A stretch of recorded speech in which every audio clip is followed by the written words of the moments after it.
Hello, this is Paul, and I got a phone call today. My friend was going to redo his Mosin Nagant, and then he decided, well, after seeing pictures of mine, he wanted me to do his. So this is it originally. I just got it earlier. That's all yummy cosmoline. It's over pretty much everything. I haven't even checked in the bore yet, so you'll be the first ones with me to check the bore.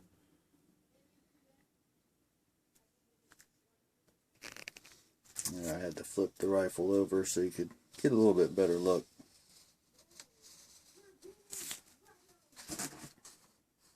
Some scuff marks on the handrail, but nothing that can't be taken care of. That is almost indistinguishable. That is actually a rear sight, believe it or not. Let's see if we can get a good shot of the other one that you saw that I did a video on. Didn't look as bad as this one. This one was ordered from a different place. He ordered his from Bud's Gun Shop. I ordered mine from Classic Firearms. Let's see what this looks like on the inside of here.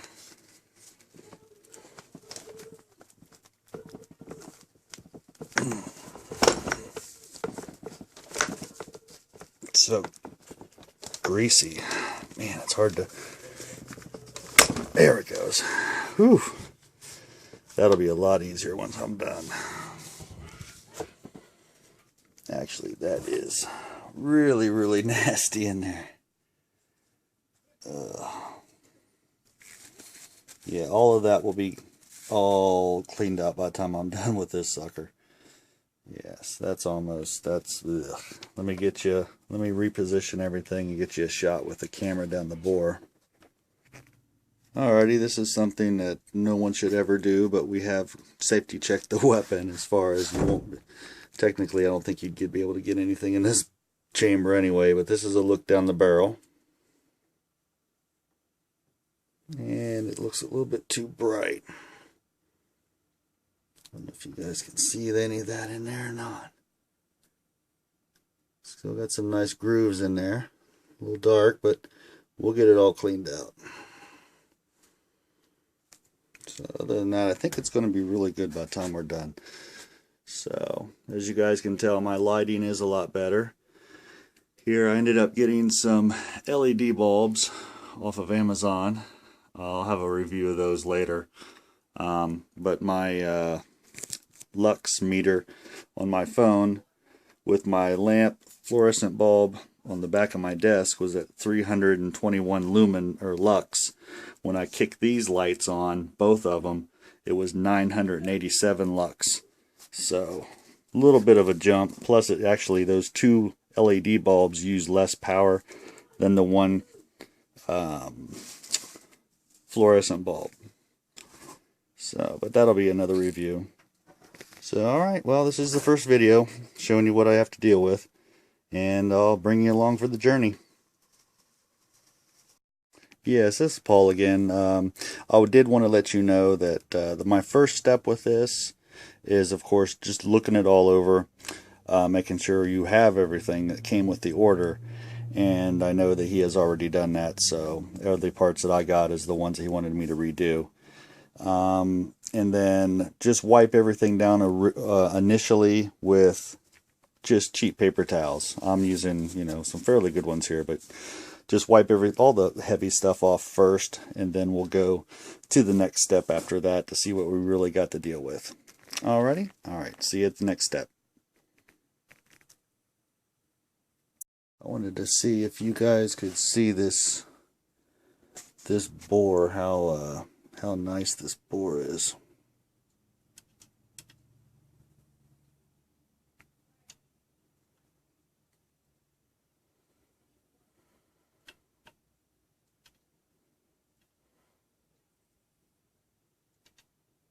Look at that. I've never seen a Mosin Nagant's bore look like this.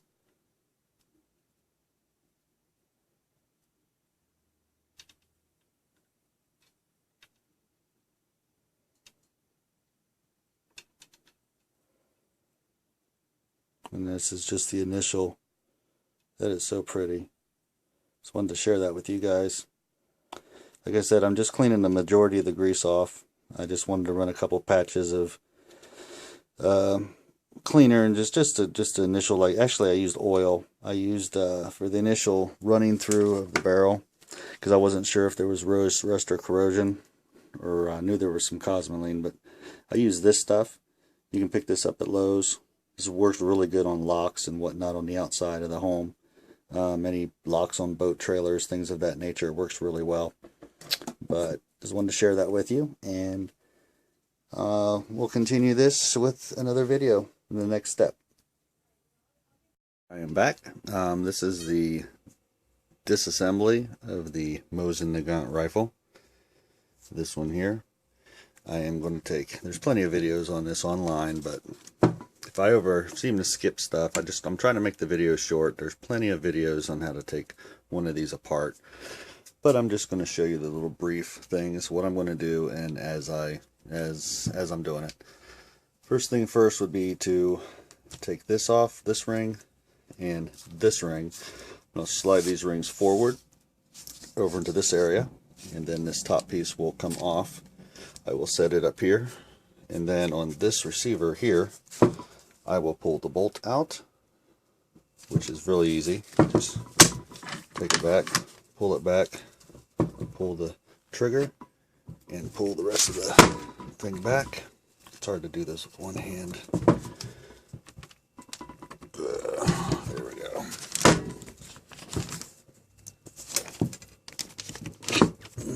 Okay, there we go. There's that. Take that apart and clean it here in a minute. But we have this screw right here, down in there, that's caked with cosmoline, of course. And then we also have this one up here in the front, that one right there. So I will be taking those apart, sliding those rings forward, and I will be right back. One thing I would like to add, I flipped the rifle over. These rings here have these little locking lugs right there. See how that kind of goes up and kind of locks that ring around the rifle in? Those are springs, basically. I'll be pressing those in, and then those rings slide right off. Same with this one right here. This one also has this little spring deal right there. I will be pushing in on the spring down, and then sliding this ring forward, and then over past this one. The large one will go over the sight post, the small one will not, but we'll just leave both of them on here, and then we'll use wire as we clean the barrel to put up here. So it works. So, alright, I shall be right back. Okay, I've got both of my rings forward. These are, they'll pop up a little bit more, of course, because they are spring loaded. Now I am taking the wood part cap off.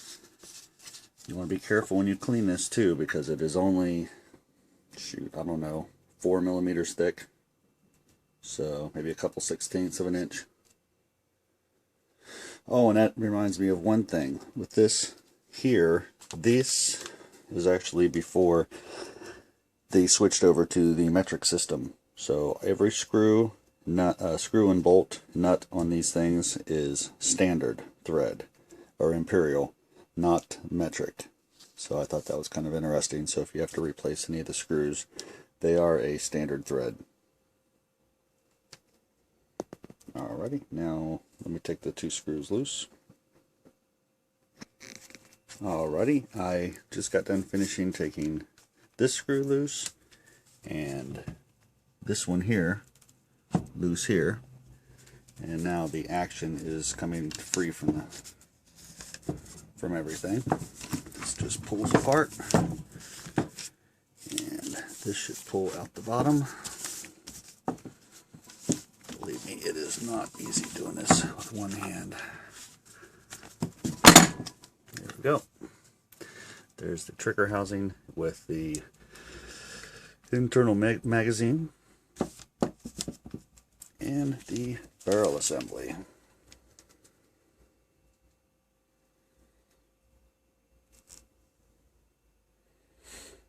So we'll just set this up out of the way also. Like this, And now this is what the inside of the thing looks like. Actually, it does not look bad. I don't. Some of them it's really caked, but this one is not. So we have a butt plate to take off also, and with that, it comes off with one screw there and one screw there, and we'll be right back. Alrighty, got the two screws out, and these just pops right off, just like that. A little bit of surface rust on the inside of there, but won't be anything when we get done with it. Now you can see all the laminate layers. Overall, the stock looks like it's in really good condition, but by the time we get done, it's not going to look anything like this. It's going to look a lot better. So, alrighty. Well, the next one will be breaking down all the components for cleaning.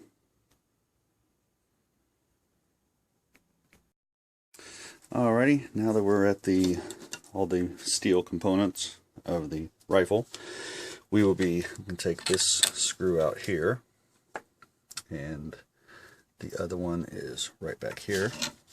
You cannot get these mixed up because they are, of course, two different lengths. So we'll set those aside. Now the two ones that go into the buttstock plate, these both are the same size, so these will not matter if they get switched. But I still like to keep them separated usually, but like I said, they are the same length, so they won't matter.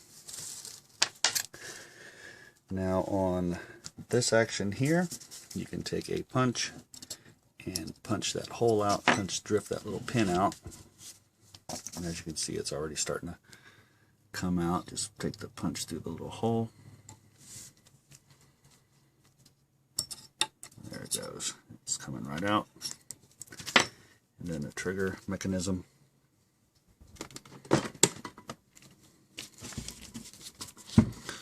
Should come straight out. Actually, we need to take the little screw off of here. So there's a screw right here that has to be undone, so this spring tensioner thing for the trigger can be removed. There we go. Now we have it removed. We can pull this out. As you can see, it's a little short screw. Then we can pull the spring assembly out, and this is what catches the bolt. And as you pull the trigger, this actually in the rifle like this, and it will drop down and then let the bolt go forward, or not the bolt, but the cocked portion of the bolt. And now we can pull this out. This is the trigger, and this will be all swapped out with a Timney trigger at a later date. Now we have to take on this one, I am going to go ahead and drift out these pins on this rear sight block, and they do go in through one side, so I will check that really quick and we'll start the video back right before I drift them.